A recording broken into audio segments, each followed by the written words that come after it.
program kerja yang kita keluarkan itu apa sih gitu. Ya jangan sampai kita hanya jadi pemadam kebakaran aja. Nah, dalam kreativitas saya itu melakukan analisa 4M1E. Kami sebagai provider kendaraan rental, ya, kami bertanggung jawab terhadap aset-aset kami sendiri. Ya, kalau misalnya pengguna, kadang-kadang mereka itu merasa bahwa oke, saya memang sewa mobil, tapi mobil ini kan bukan kepunyaan saya. Reminder service, ya kami juga bisa menjalin hubungan dengan customer bahwa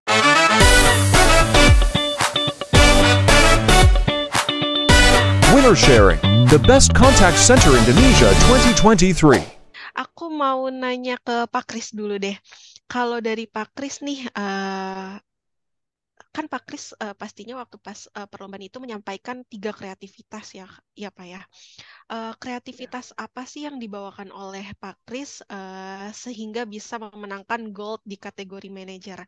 Boleh dong Pak dijelaskan dan terkait poin-poin kreativitas yang sudah Bapak sampaikan pada saat perlombaan.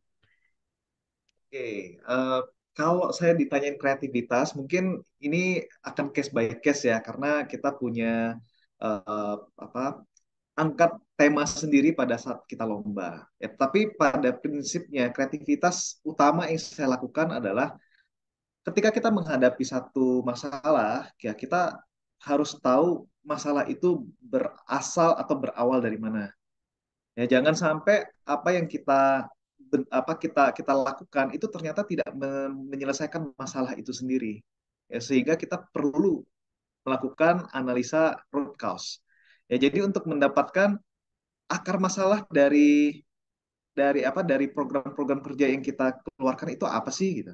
Ya jangan sampai kita hanya jadi pemadam kebakaran aja. Ada ada kebakaran di titik A, kita padamin. Kemudian kebakaran lagi di titik B, kita padamin. Ya begitu selanjutnya.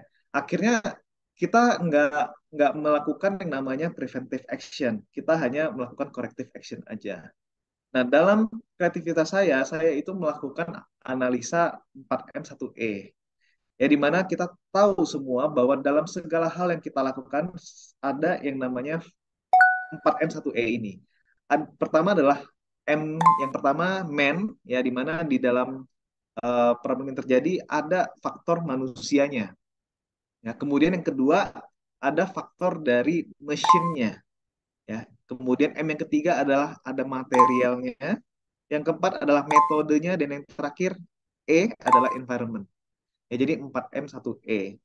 Nah, itu sebenarnya sudah menjadi tools yang common dan juga menurut saya cukup powerful ya untuk kita gunakan dalam mengidentifikasi apa sih sebenarnya akar masalah yang kita hadapi sehari-hari ya baik itu waktu itu yang saya sampaikan di lomba yaitu terkait dengan kesulitan kami ya untuk mereminder customer-customer kami ya karena adanya data-data supply reminder. Jadi gini, saya mesti sebutkan ini sih latar belakang dulu ya, di mana saya mengangkat eh, program di mana kami sebagai provider kendaraan rental, ya, kami bertanggung jawab terhadap aset-aset kami sendiri.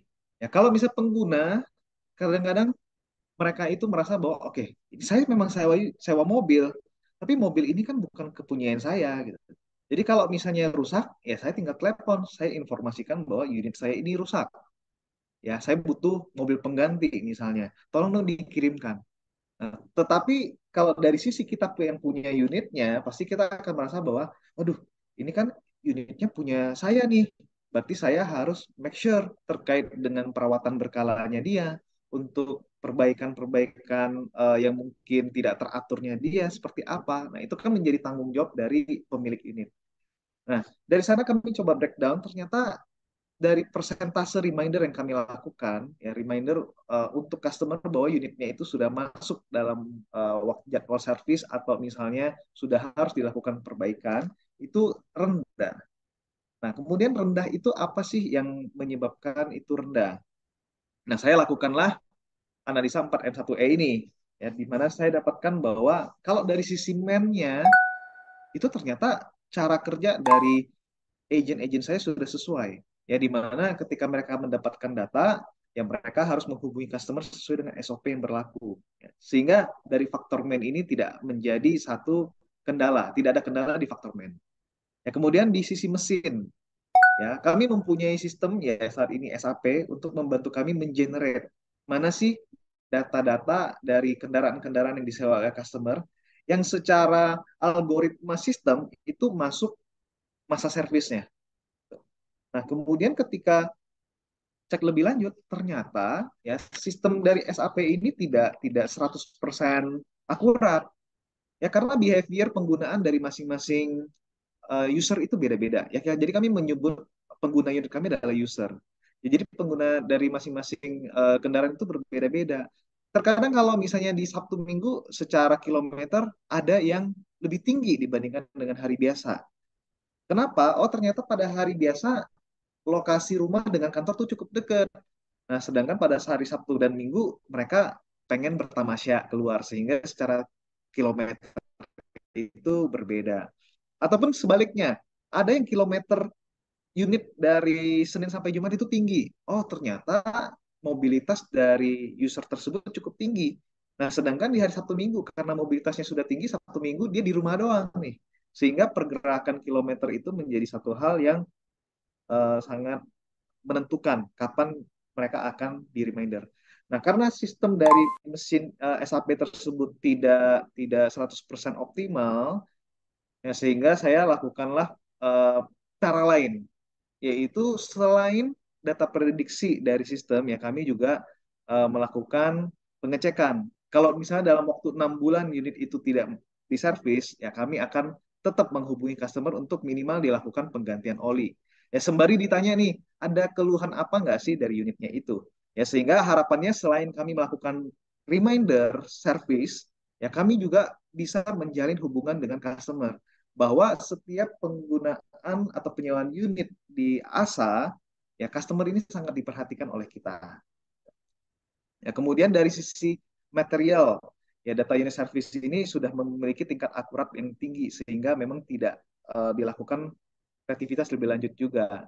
Ya, kemudian metode, ya metode untuk melakukan reminder kami melakukan dengan menggunakan media komunikasi call, ya call out, outbound, kemudian melalui WhatsApp. Jadi ada dua media yang kami gunakan. Nah, sekarang yang pada waktu saya mengangkat uh, ini program ini, ya kami belum memiliki standar preferensi ya dari customer-customer kami, dari user-user kami. Sebenarnya mereka itu lebih nyaman dihubungi menggunakan media apa sih? Ya, jadi masih terjadi miss lah, miss di mana mereka sebenarnya lebih nyaman menggunakan WhatsApp, tapi kami call. Nah, akhirnya kan tidak tersambung ke customer. Begitu juga sebaliknya, yang ingin call kami WhatsApp sehingga ya mereka juga nggak respon. Ini yang akhirnya kami lakukan survei kepada customer-customer kami untuk mengetahui preferensi apa sih yang mereka butuhkan atau mereka pilih dalam di reminder oleh ASA.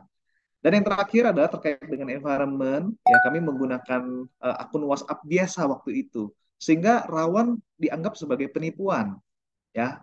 Jadi kita juga sekarang begini ya, kalau dapat WhatsApp atau misalnya dapat nomor telepon outbound yang kita juga nggak familiar, pastinya kita akan menganggap udahlah gue nggak usah angkat aja, ini pasti dari nawarin kredit nih. Ini nawarin KTA nih gitu ya, tanpa mendiskreditkan teman-teman yang di perbankan ya, tapi ya saya rasa kita sendiri punya mindset seperti itu. Nah, jadi apa yang saya lakukan adalah nomor WhatsApp yang biasa kami naikkan menjadi WhatsApp Business API atau official, sehingga pada waktu kami WhatsApp ke customer tanpa mereka men-save nomor kami, mereka tahu bahwa itu adalah reminder ataupun outbound activity dari kami. Itu sih kurang lebih kreativitas yang saya lakukan ya. Memang sangat basic lah, karena saya kembali lagi kita harus cari dulu akar masalahnya apa.